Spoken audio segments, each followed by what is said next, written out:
Quer saber a maior traição que aconteceu na minha vida, dentro da minha própria casa, com as pessoas que eu mais amava? Gente, eu vou contar pra vocês, pra quando vocês pensarem que vocês estão no fundo do poço, vocês nunca esqueçam de mim, que tava no fundo do fundo do fundo do poço. Pois bem, a minha irmã, ela foi abandonada pela minha mãe, né? Nós não tínhamos uns pais muito bons.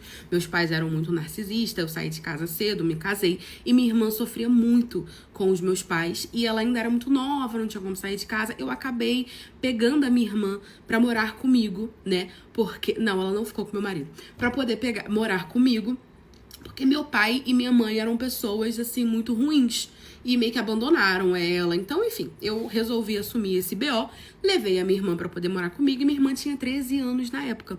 E desde então, eu meio que criei ela como se ela fosse a minha filha. Meu marido também tinha um carinho enorme por ela. Nós não tínhamos filhos, então ela meio que virou nossa filha. E era uma família estruturada, de boa, não sei o quê. E aí, entra quem? Clóvis. Botou o nome fictício dele de Clóvis. Clóvis era meu amigo, que era gay. E esse meu amigo Clóvis, ele sempre me apoiou muito, né? Também vivia dentro da minha casa. Ele super apoiou quando eu peguei minha irmã pra poder criar, não sei o quê. O tempo foi passando, a minha irmã foi crescendo. E o Clóvis, ele era bem mais novo que eu na época. Ele não chegava a ser da mesma faixa etária de idade que a minha irmã, mas também não era muito mais velho que a minha irmã, tá? E aí, quando a minha irmã fez 19 anos, do nada, a minha irmã começou a namorar com o Clóvis. Clóvis, meu melhor amigo, que era gay. E aí, eu lembro que quando ele foi em casa pra poder pedir pra namorar, né, a minha irmã, tanto eu quanto meu marido, a gente ficou um olhando pra cara do outro sem entender o que tava acontecendo. Porque a gente conhecia ele a vida toda e ele sempre foi gay, né? E aí ele chegou contando a historinha de que, na verdade, ele era bi. Minha irmã disse que não se importava com isso, que eles estavam trocando mensagens. A gente meio que começou a perguntar quando isso aconteceu. Tipo, como assim? Quando isso aconteceu? Como que essa aproximação aconteceu? Porque meu melhor amigo vivia na minha casa, Clóvis, vivia. Mas ele não demonstrava essa aproximação com a minha irmã, sabe? Não demonstrava. Mas não falando que...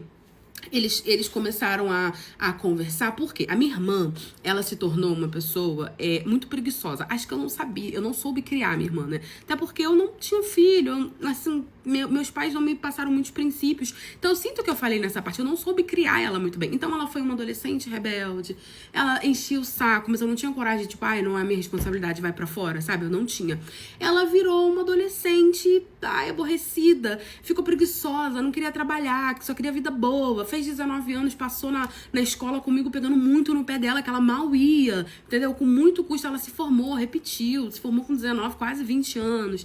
Enfim, ela meio que virou um problema, mas eu tava colocando a psicóloga porque eu sempre meio que colocava essa situação da minha irmã ter virado uma aborrecente, responsabilidade dos meus pais. Tipo, a culpa dos meus pais. Olha o que ela passou, né? Ela passou por coisas piores do que eu, porque eu logo saí de casa. Aí ele começou a falar, e eu sempre reclamava com o Clóvis disso. E aí ele começou a falar que ele tava dando conselhos pra ela melhorar, e eles começaram a se aproximar, ficaram, se apaixonaram. Achei estranho, mas tudo bem, né? Ele era meu melhor amigo, eu conhecia ele, a índole dele. Minha irmã, né? Bom, com todos os problemas dela, era uma boa pessoa. E assim eles começaram a namorar. E aí, gente, o Clóvis estava quase morando comigo. Ele já ia muito na minha casa, mas assim, tinha um limite.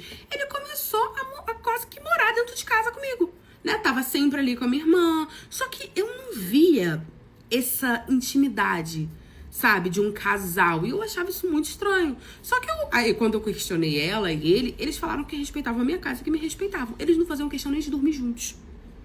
Minha irmã dormia no quarto dela e ele dormia na sala, entendeu? Mas ele tava sempre ali. Se eu chegava em casa, já tava o Clóvis e a minha irmã ali. E ali isso eu comecei a estranhar, né? Comecei a conversar com meu marido e meu marido começou a reclamar, obviamente, disso, de que ele tava muito ali. Olha, eu entendo, é o Clóvis, tá sempre aqui e tal, mas, poxa, ele tá sempre aqui agora. E ali aquela coisa foi ficando mais estranha ainda. Até que um belo dia eu fui pro meu trabalho, mas, né, aconteceu uma tragédia. Eu acho, gente, que Deus é cocorno. Entendeu? Deus, a verdade, ela sempre aparece. Mas aconteceu uma tragédia no meu trabalho, uma pessoa veio a falecer, já era muito idosa, né? Então, assim, a empresa entrou de luto, fechou a empresa, meu patrão ficou muito sentido, meu patrão era um homem que era, assim, muito humano, ele ficou muito sentido, fechou a empresa, não sei o que, e mandou os funcionários irem pra casa, que a senhora faleceu lá dentro, teve um infarto, enfim, teve toda uma complicação lá, mandou a gente pra casa.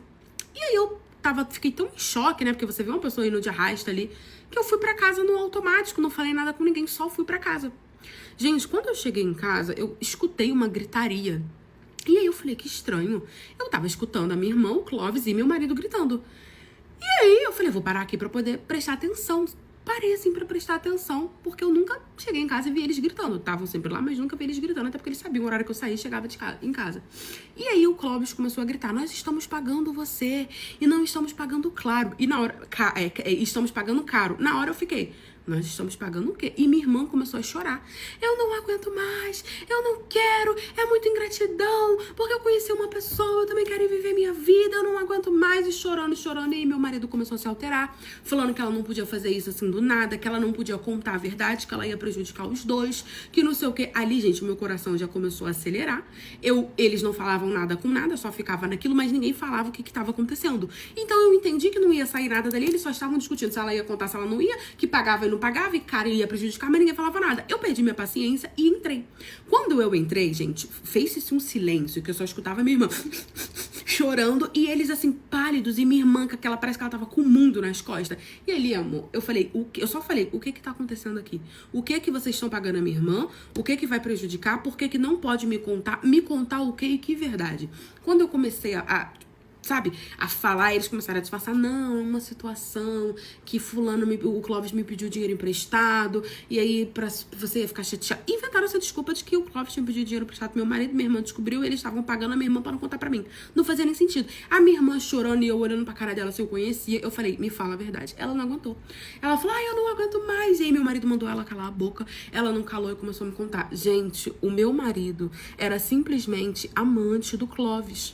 Meu melhor amigo. Sabe as vezes que ele reclamava que o Clóvis estava muito lá? Era pra disfarçar. Eu dormia, porque eu tomava remédio pra poder dormir, apagava, e ele ficava na sala com o Clóvis. E a minha irmã ficava no quarto, vigiando.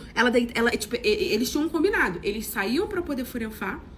Meu marido pra furefar com o Clóvis na sala. Ela saía do quarto dela e ia pro meu quarto pra ficar vigiando se eu ia acordar. Só que eu não acordava, porque meus remédios eram muito fortes. Eles furefavam a noite todo, o tempo todo, debaixo do meu teto. Era uma traição, entendeu? Eu não sei como a minha irmã virou uma pessoa interesseira. O Clóvis percebeu, ofereceu um dinheiro pra ela fingir que os dois estavam namorando, pra ele poder ficar mais dentro de casa junto com meu marido. Aí juntava os dois e pagava a minha irmã, e minha irmã aceitava. Só que a minha irmã parece que foi envelhecendo, né? O tempo foi passando, ela foi criando consciência, começou a se sentir culpada e queria me contar, e eles não queriam que me contasse. Só que eu cheguei do nada, descobri tudo. Então é isso. Essa foi a maior traição da minha vida. Minha irmã, meu marido e meu melhor amigo. Todo mundo de uma vez dentro da minha casa. A casa era minha, que eu comprei, tá? Dentro da minha casa, pra vocês terem uma noção. Nessa noite, teve uma grande confusão. Os vizinhos todos escutou, todo mundo ficou sabendo que eu era corna. Botei os três pra fora, não quis saber. Joguei eles com roupa, com tudo. Eu não falo mais com nenhum deles. Meu marido e o Clóvis não estão juntos, então, tipo assim, não sei por que fizeram isso comigo. Minha irmã nunca mais soube dela, não quis saber. Eu tive que me mudar, vendi a casa e me mudei. Porque é de tão mal falada que eu fiquei na cidade. Agora, olha pra você ver o tempo que eu demorei pra me recuperar dessa situação.